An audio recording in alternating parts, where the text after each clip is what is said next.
always reminisce on movies, and my most recent movie I was watching was Robocop with Peter Weller, the original one back from the '80s. And he did the first two, and he doesn't do the third one. And I figured out, and I'm wondering for a long time, why did he not do the third one? And he made a quote about it. And what brought this up is because I was watching a documentary that led to me going back to watch the movie.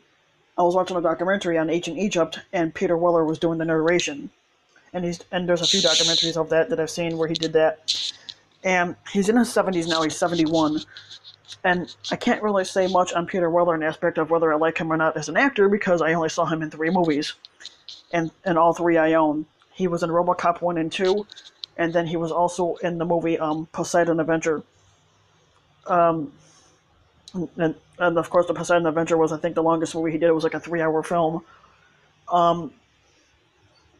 But for the longest time, like I said, I was wondering why he didn't do the third one.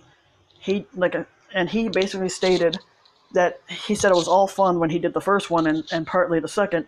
But he said after he did the second film, he kind of grew tired of doing the RoboCop series. And then in the third, when they were getting ready to film the third one, he was already he had already contracted to do the movie, a movie called Naked Lunch, which I've never seen, never heard of. So don't even ask about what it is because I can't give you a description on what that movie's about.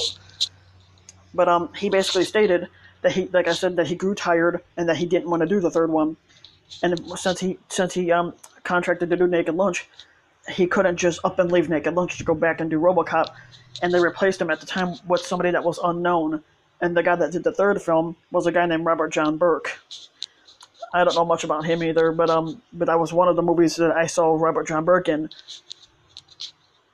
and it just wasn't the same. I said, if I had to pick between who I thought was the best RoboCop, I would say Peter Weller, because he's the number one choice.